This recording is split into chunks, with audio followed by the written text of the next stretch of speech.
They underestimated him. When Andrew Holness first stepped into politics, the power brokers of Jamaica barely paid attention. He was young, unproven, a man without the battle scars that defined the political giants before him. And yet today, he stands unshaken, unchallenged, and more powerful than ever. How did a quiet, calculated strategist transform into one of Jamaica's most dominant political leaders today? His rise wasn't just about ambition.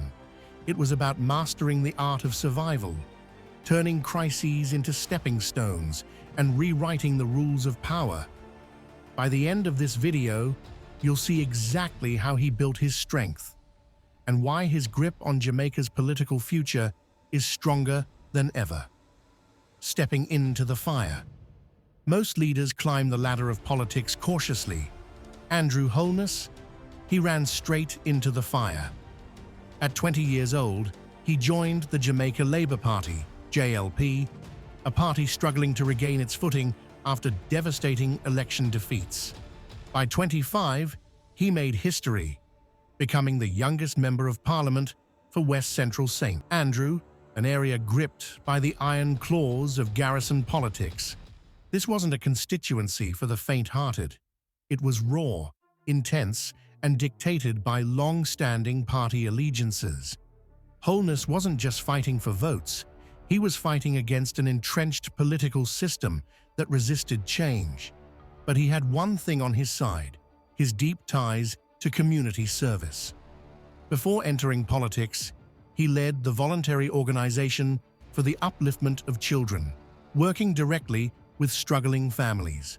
This wasn't just charity, it was strategy. He built relationships, earned trust, became a familiar face in the streets long before he asked for a single vote. And when the elections came, he won. Not because he was loud, not because he was controversial, but because people believed he was one of them, the making of a power player. Holness didn't just enter politics, he studied it. Under the mentorship of Edward C. Agar, the man who built the modern JLP, Holness absorbed everything. He didn't waste time in backroom fights. He focused on policy, strategy, and discipline. When other young politicians were busy making noise, he was making moves.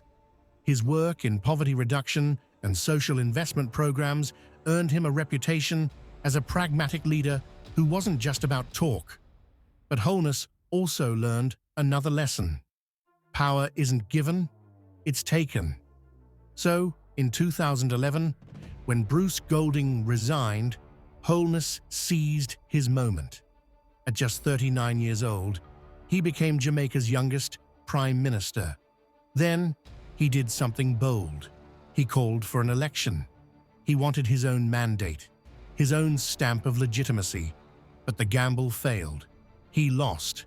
For most politicians, that would have been the end. But Holness, he was just getting started. The masterstroke that secured his power.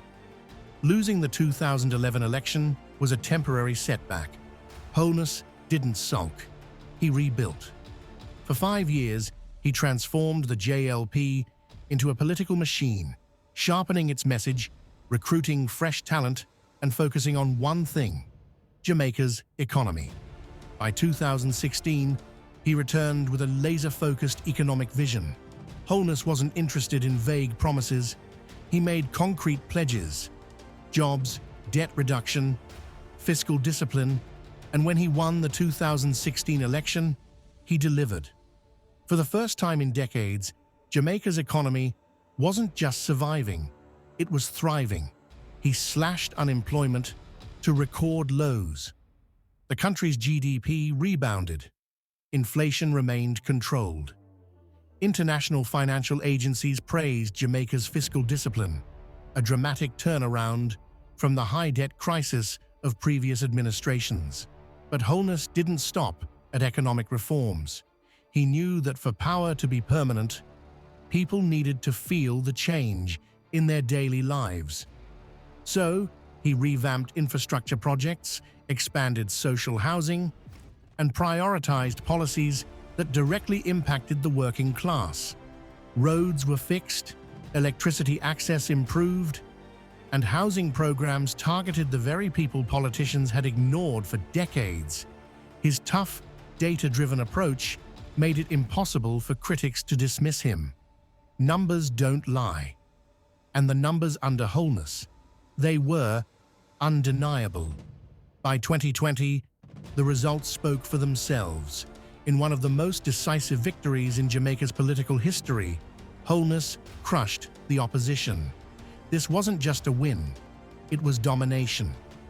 How do you take down a leader this strong?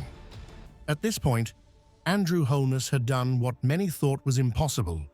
He made the JLP the undisputed powerhouse of Jamaican politics. But power invites enemies, and Holness is not without his critics. Some say his centralization of power mirrors that of strongman leaders.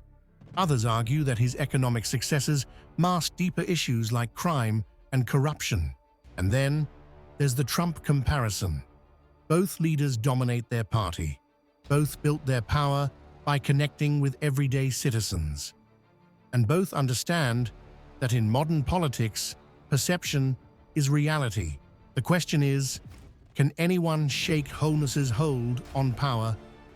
We should know the answer before the end of 2025, as another general election is constitutionally due by September. Will he secure a third term for himself and his JLP? Or will the cost of living crisis derail him, delivering a victory to Mark Golding and his People's National Party? The power of connection. Part of what makes Holness so formidable isn't just what he does, it's how he communicates. He's not the most charismatic, not the most aggressive, but he is one of the most effective. He speaks directly, clearly, and with purpose. When COVID-19 hit, Holness didn't just hold press conferences. He took control of the national narrative. His calm, authoritative messaging during the crisis cemented his image as a steady hand in turbulent times. And in today's world, where social media dominates, he has mastered the art of staying ahead. Holness is always in the conversation, ensuring that when people talk about Jamaica's future, his name is at the center of it. So, here's the real question. Is Andrew Holness the most powerful Prime Minister Jamaica has ever seen? His economic victories, political strategies, and ability to dominate elections suggest that his reign is far from over. But in politics, nothing lasts forever. His biggest challenge won't be the opposition. It will be history. How will Jamaica remember him? As the leader who changed the country for the better, or as a man whose grip on power became too strong to break?